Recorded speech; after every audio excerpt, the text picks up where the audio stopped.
Right, this is Sky Power Radio and TV services from studios West Yorkshire, Leeds.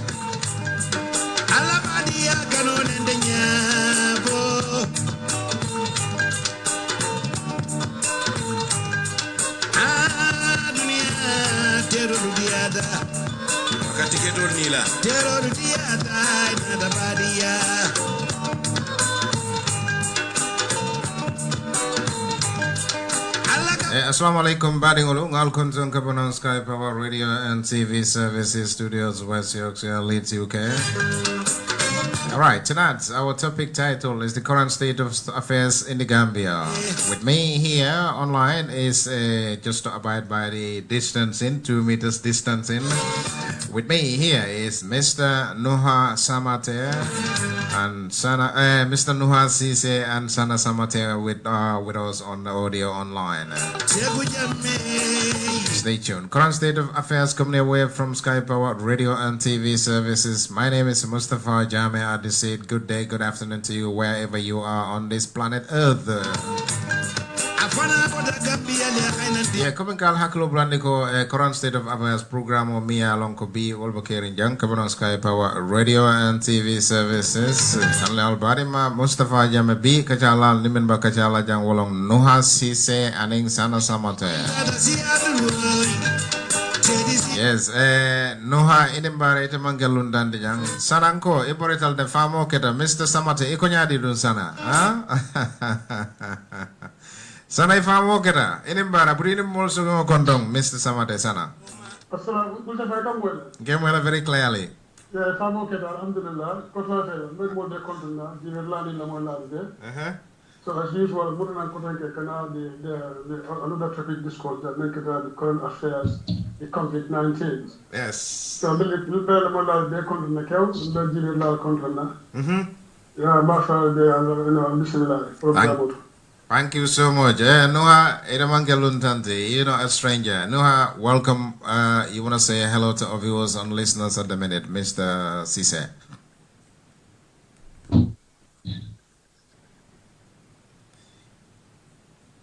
Yeah, Noah, can you hear me? Hello. Yes. Just about. I think we're having some technical issues. The reception is not very good. It was crackling. I'm guessing you want me to introduce myself and what I intend to talk about today? That is correct. Yes, that's true. Yeah. Yeah. Okay. Well. Today I have 5 topics that I want to talk about. The first one is actually the coronavirus preparedness in the Gambia and government's reaction to coronavirus.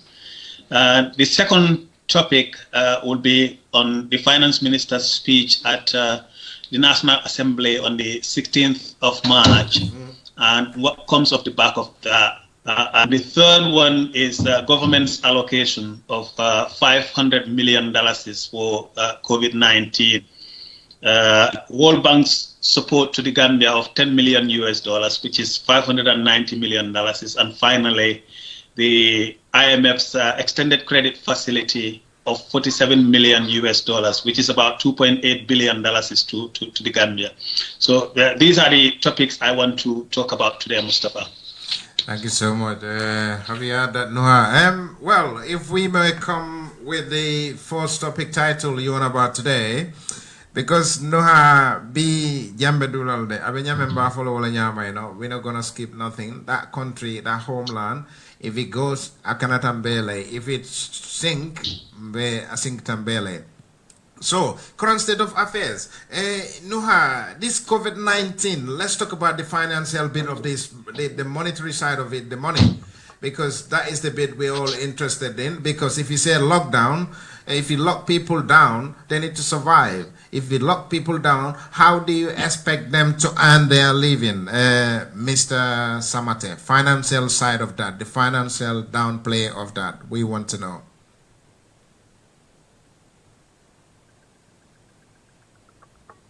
I didn't quite clearly get you really, but I'm guessing we are talking about the financial implication of COVID-19 in the Gambia. Yes. Well, we are all aware that the government declared a state of emergency, which, because the National Assembly at the time was not sitting, constitutionally that would last for only 21 days, and they can't do anything about that. Following that, I think government decided to propose 90 days state of emergency, which forced the National Assembly to come and sit and discuss it on Thursday. So they sat on Thursday from 10 o'clock in the morning until 10 o'clock at night without getting to the bottom of it.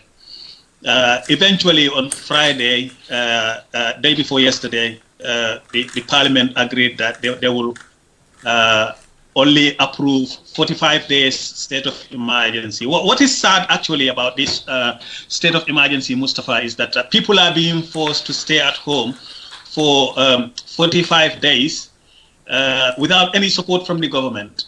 Now, it is something that really beats my imagination, that you are making people who are heads of families, whose only means of sustaining that family is to go out, work, being a construction industry laborer or any sort of, as they call it in Gambia, raba that they do to get money and feed their families. Now, you are telling those people to sit at home for 45 days, lock up, without providing any support for them. It really is disheartening to see that the government is treating its people like this. Governments around the world are bringing in support packages to help people stay at home to prevent the spread of the coronavirus. And now the way and manner in which the Gambia government is going about it is completely, in my humble view, bang out of order, because you can't just make people sit at home without anything. How do you expect them to feed themselves and their families?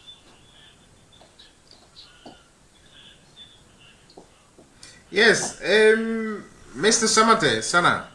What? Yeah. Can you hear me, Mustafa? Yeah, I can hear you clearly, Noah.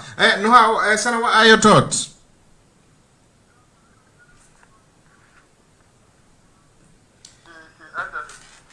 But obviously, looking at the situation in the Gambia, Mustafa, at this trying time, the COVID-19 is real.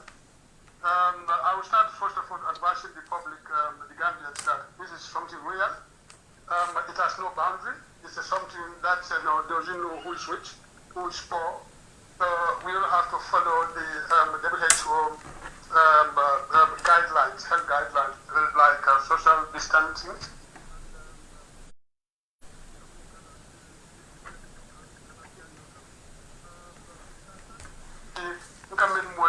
From social media is something disheartening.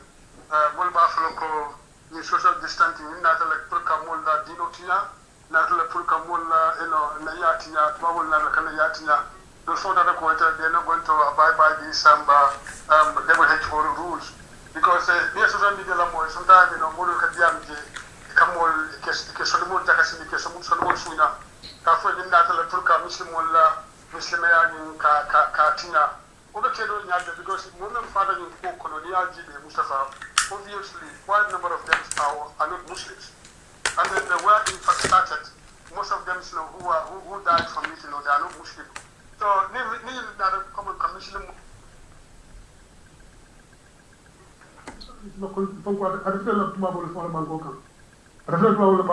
So, looking at the Minister of Health, the way they are tackling this, definitely give the devil where the credit is due.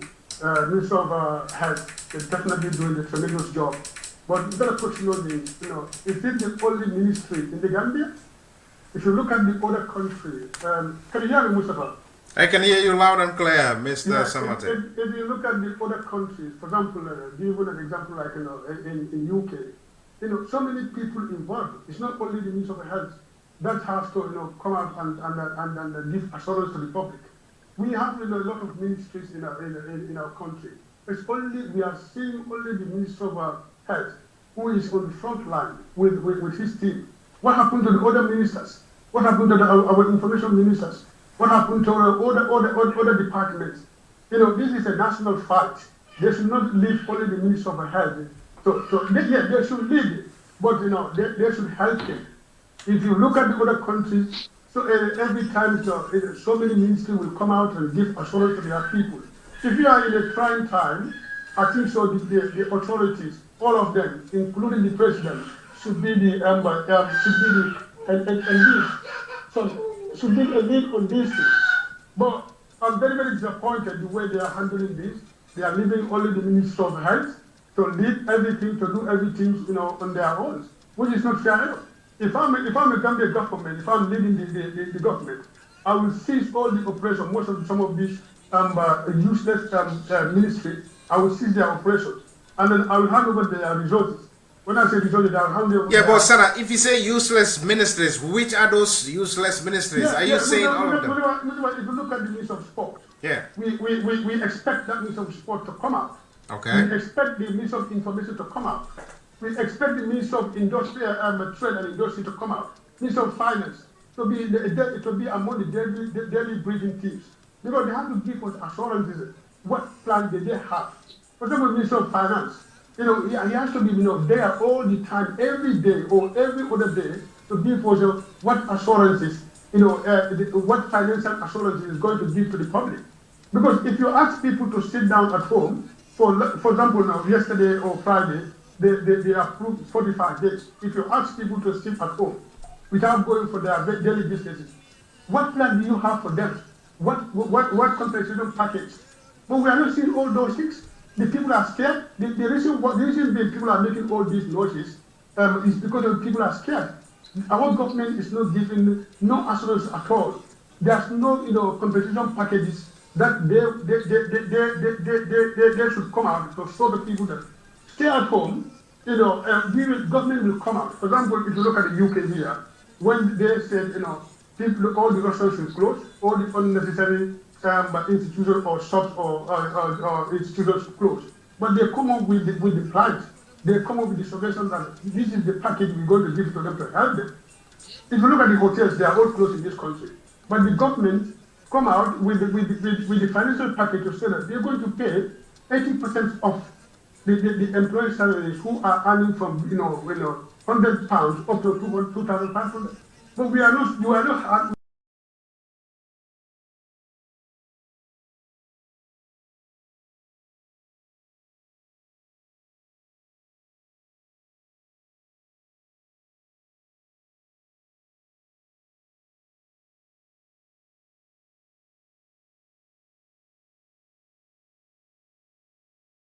I'm really struggling to hear. I didn't hear a thing that Sama said. Right. But your thoughts it was about crackling. this? It might be that I think we might overlap in some cases. Yes. I'm guessing he was talking about. Yeah, go ahead. Yeah, what I'm saying here is your thoughts about the allocation and then the self-allocation and all the self happening in these ministries, because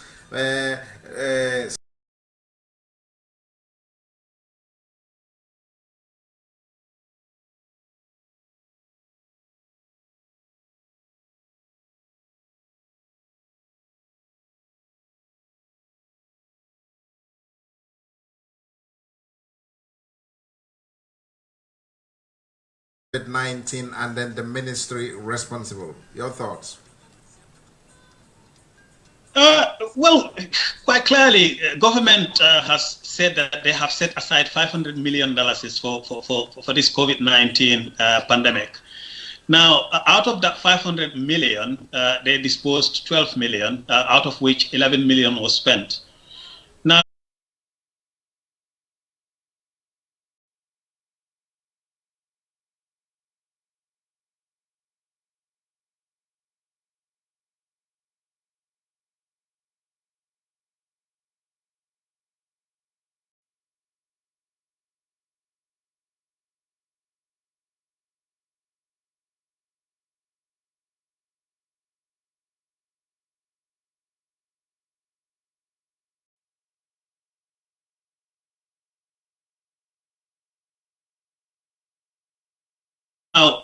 I personally don't know what the $11 million has been spent on, because if you look at even the number of tests that are conducted so far, is only 129 people out of a population of 2 million people. Now, if you are telling me that you spent $11 million, you know, testing 129 people, how much are you going to spend if you are to test even a fraction of the population of 2 million people?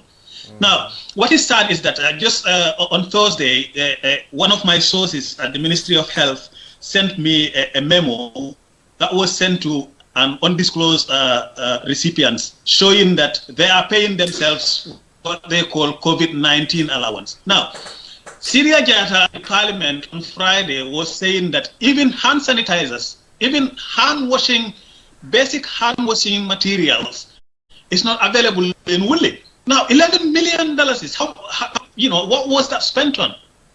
And now it comes to my attention that these people are paying themselves those allowances, COVID-19 allowances, even to the point of including the minister's name there. So I don't know why he's saying that he doesn't want his name to be on the list. That list does not even, it must not even exist in the first place, because these are people who are working in the Ministry of Health, being paid by the taxpayer. They are doing their job.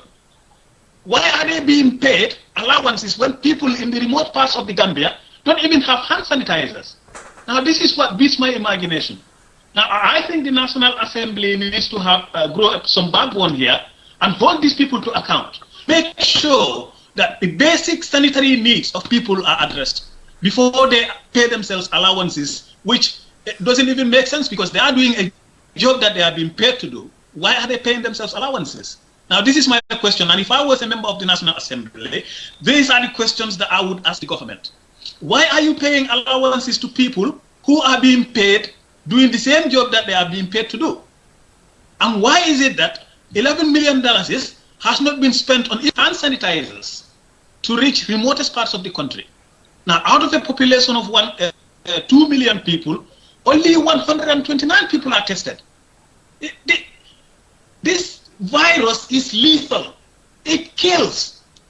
So how can you know that people are not carrying this virus if you are not conducting tests? So this is what really gets me angry. And I think the government needs to really think about how they are treating the citizens. Did you say $500 million have been allocated? Did you say no part of that money? They are saying that all that money has been allocated. Did you say they're allocating COVID-19 allowance? Where does that come from? Sorry, I can't hear Mustafa. What I'm saying, COVID-19 allowance, where does that come from? Sorry, I'm struggling to hear. What I'm saying here is, you said this is what the officials of Ministry of Health are doing. They are paying themselves allowances. They call it COVID-19 allowance. So,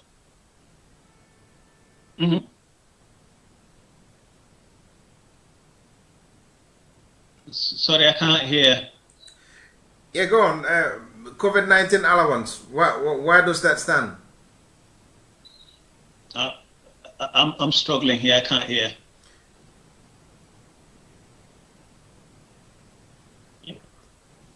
No, I'm on about the COVID-19 allowance. Where does that stand, Nuha? COVID-19 allowance.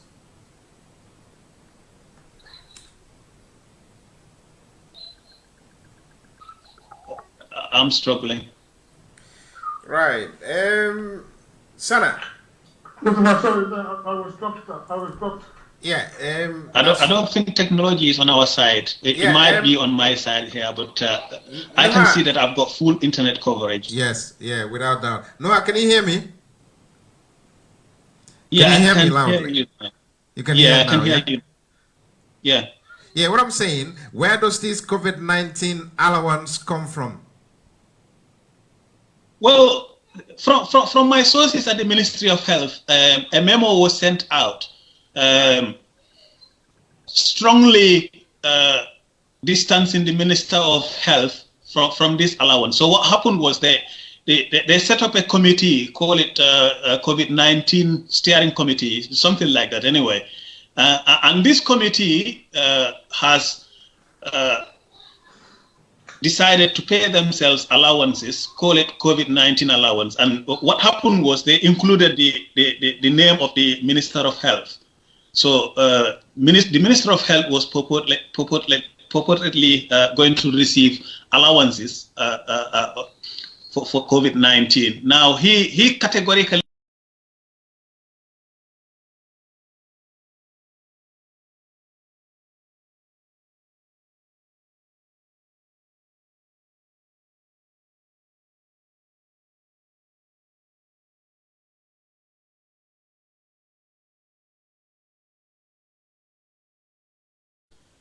and paying themselves allowances on top of salaries that are being paid to them. So this is where I have a problem, because these are people who are employed to do a job. Now, if the remotest parts of the country are not able to benefit from any sanitary materials, why would they pay themselves allowances and call it COVID-19 allowance? When the tests that need to be conducted has only not gone beyond 129 people. They have only tested 129 people, 4 cases, and 1 died. So how can you be convinced that other people in the country are not carriers of this deadly virus? Because if you are not doing tests, you will not be able to confirm that people are not getting this virus. So this is where I have a problem. Well, what are your thoughts? Are you with me? Yeah, I'm with you. What are your thoughts? Well, personally, what I think the National Assembly should do, because they have control, they have the power to hold the executives accountable. And that's the reason why we voted for them to represent us at that House of Parliament. Now, what they need to do is to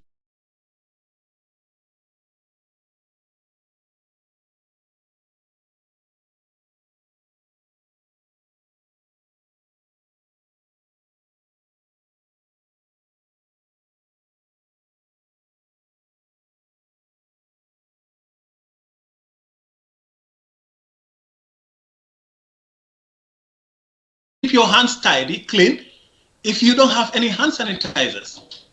Now, this is the problem. And $11 million has been spent on what?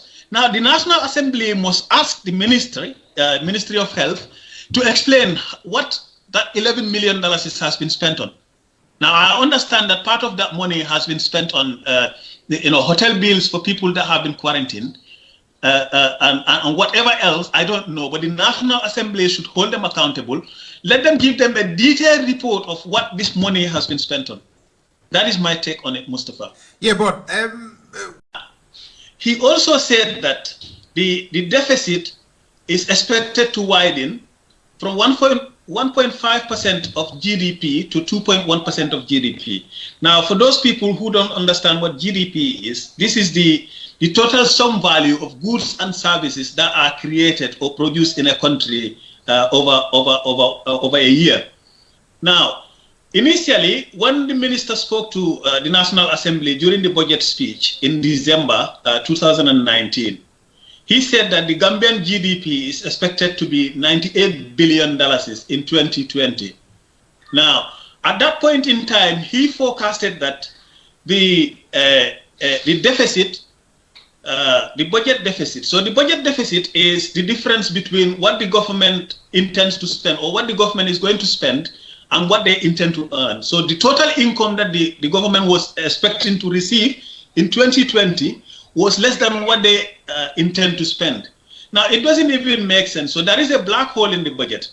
You expect to receive $21 billion, but at the same time, you are going to spend $25 billion. So you are spending something that you haven't even had.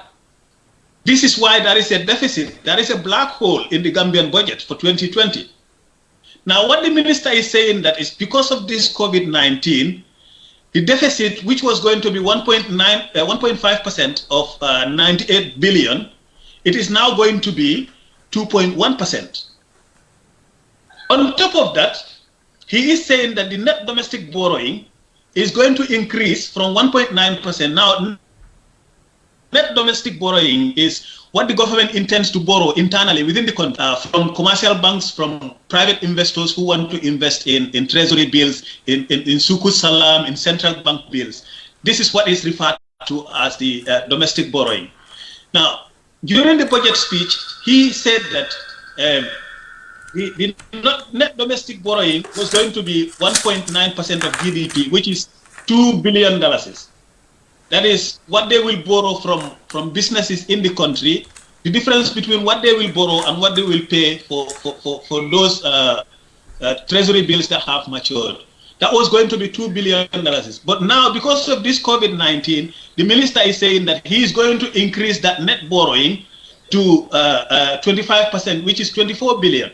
Now, people, this doesn't make sense. The minister said that, listen to this, COVID-19 impact on the Gambian economy is going to be $2 billion, right?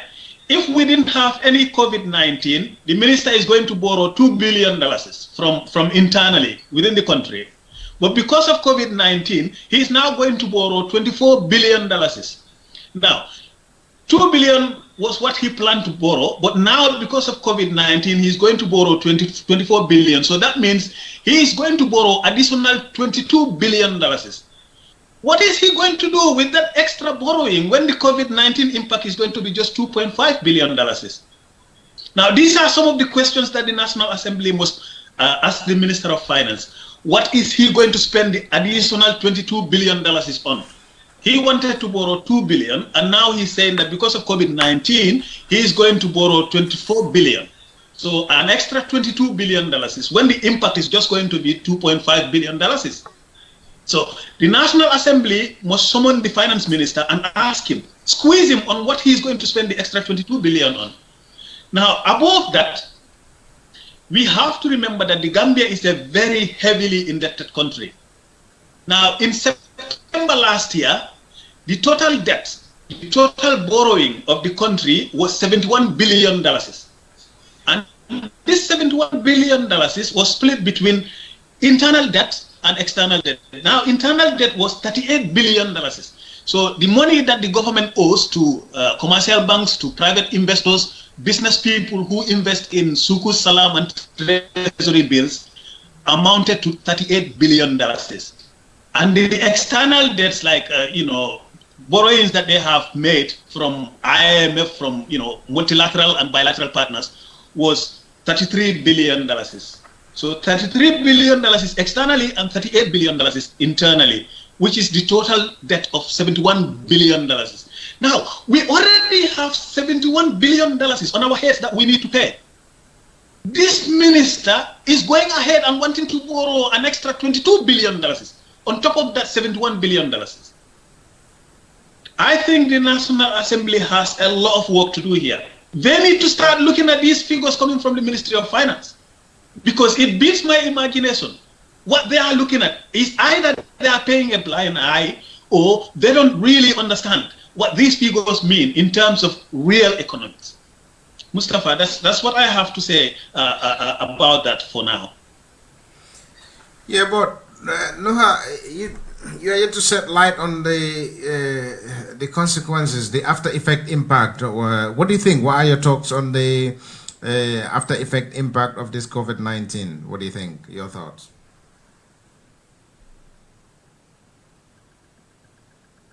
Well, the thing is, because businesses are stagnant now. businesses are not doing well at the moment. Now, I must give credit to Gambia Revenue Authority for extending the filing of tax returns and tax payments for businesses from 31st of March to 31st of May. But in my point of view, that is not even enough. So I will come to the after effect of COVID-19, because the world is facing recession at the moment.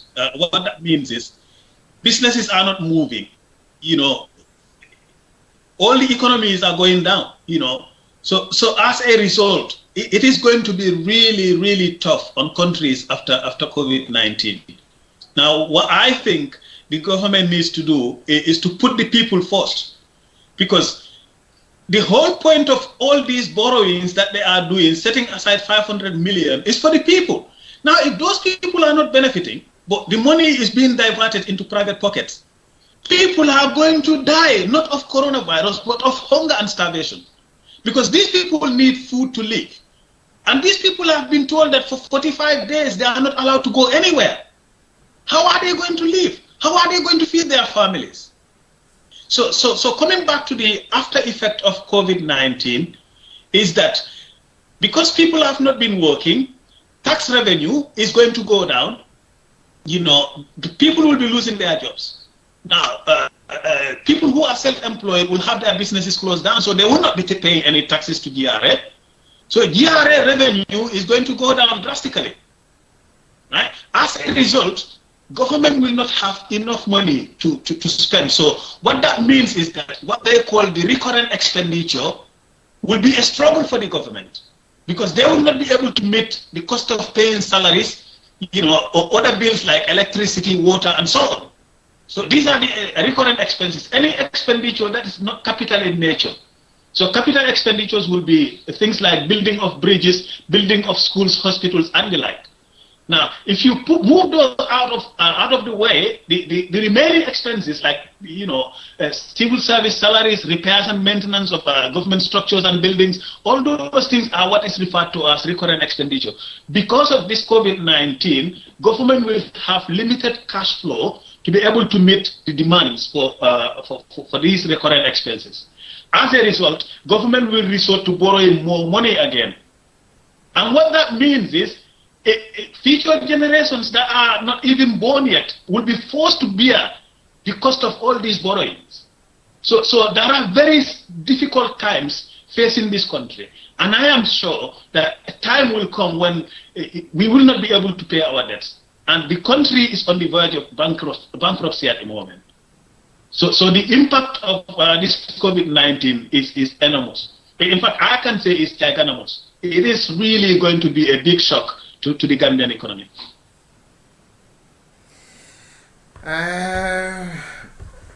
How about the lockdown? Your thoughts? The lockdown under your thoughts?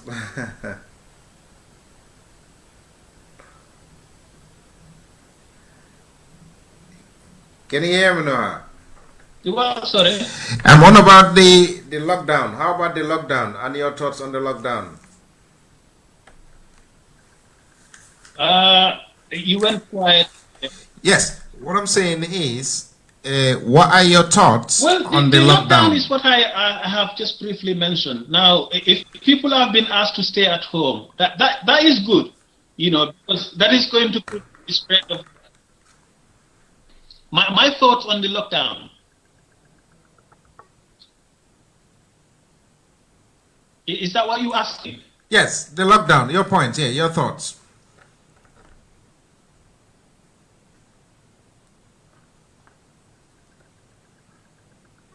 Yeah, I think it's a good idea. It is good to ask people to stay home to contain the spread of the virus. I totally agree with that. And if the government did the right thing, I am happy for the lockdown to go on for as long as it takes.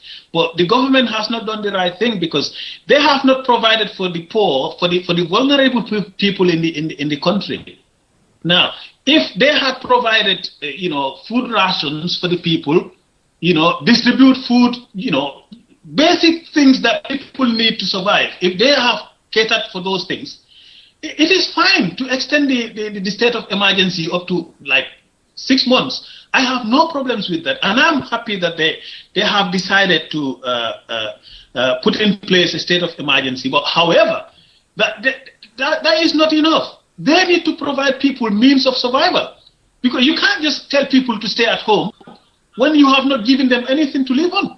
You and I both know that, Mustafa, in the UK, the government has put in place measures to make sure that whilst people are staying at home, their basic needs are being catered for.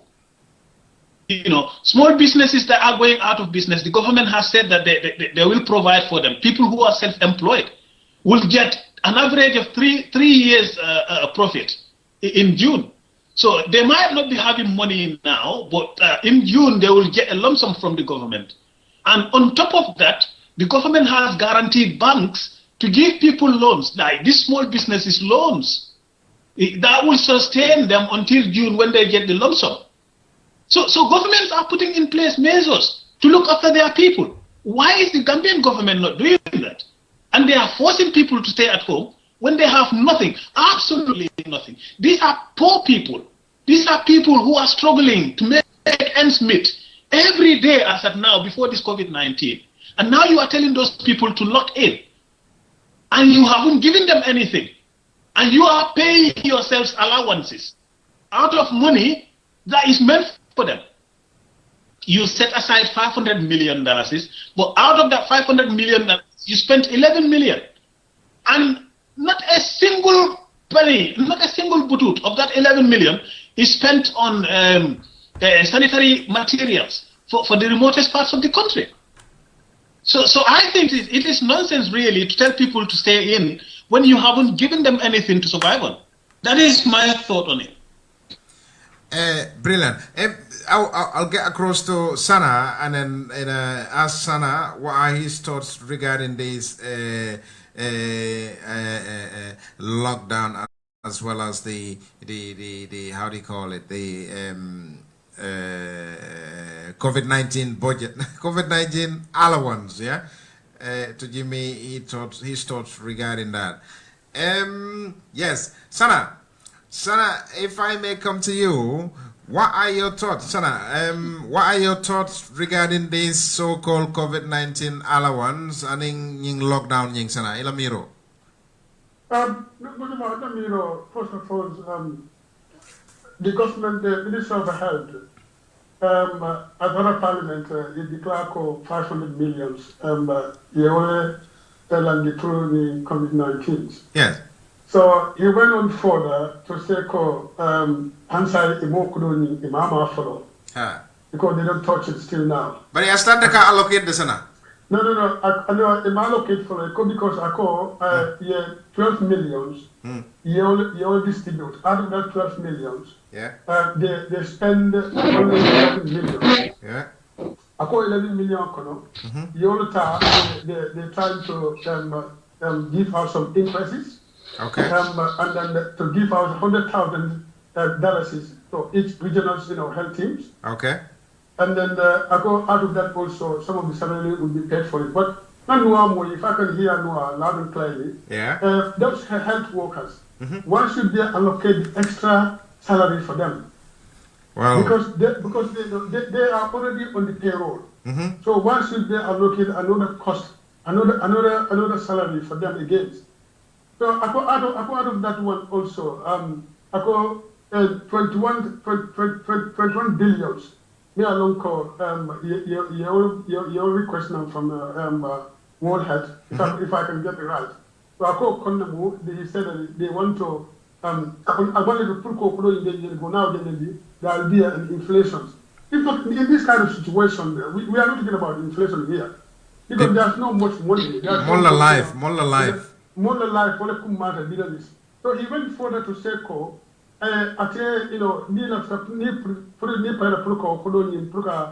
needy people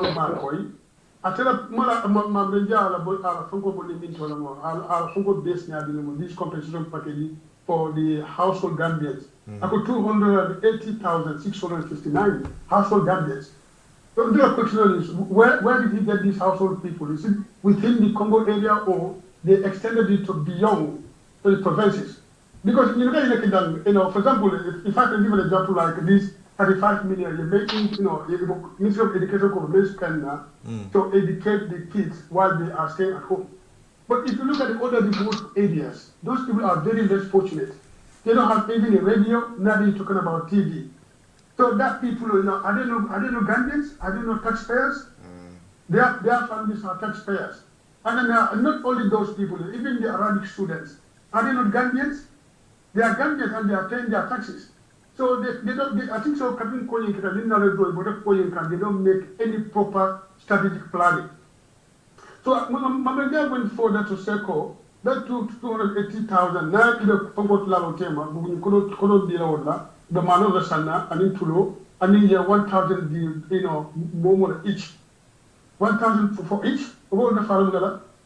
1,000 woman man bodo fancy. Exactly. 1,000 each. That 1,000 is new deal. No, Mama call for 1,000 each for near Maron close 1,000 India. But near Maron they close the model household in Kono. Every day will let the daily expenditure of Mujallet. Mujalabo Maribul. Will that sustain the people? Now you are talking about the lockdown. Acquire now near inside the proper planning here to look for a good compensation package for the needy people. They can go also 6 months. Yes. That is too much. Because our country is not ready for that. Government they don't even substantiate the proper planning for the compensation package. Need lockdown for 90 days. Among any plan like the Kafuko, how many ventilators they're going to buy? Because this corona, we need the ventilators. We have only 5 ventilators throughout the Gambia. Only 5 throughout the whole Gambian population. If they don't tell us, what plan are they going to put in place to make a testing? How many test centers? How many isolation centers? Sometimes the government will only one hotel. It can come over don't for to. Who knows for all that malfunction you're thinking of? Exactly. They go on, their relatives and their friends will visit them. For example, those from the diaspora, I had some of them call in Imbagation from another. They already touch it and then hand it over without even a proper protection glove. Yeah. They cannot do that. So in terms of government, they are not fully prepared for this. They were late. What we are going to Senegalia, Abiclaco, they have to face it. Yeah, but Sana, Bella Fila, because been to the water Damansia, so been to the water Damansia, Bella Fila, new program. Saying because Nimu sensitization all the Mompare jam follow. We having some network issues here, some pixelations and we see fall. Bari ye kuma bala for jam because near Jibe Senegal ning Gambia tema boda to water molka bo Senegal ning Gambia la lolo pe dunne be funtile no because Senegal do fa ngon tela nyin silon kay ko itinata nyaade la ko boda soronte kere ko follow no molka nay kadung ba Gambia nyame it's very easy so ako andum proper testing mechanism fenkol ma jorangol tije mi alonko isa fono ko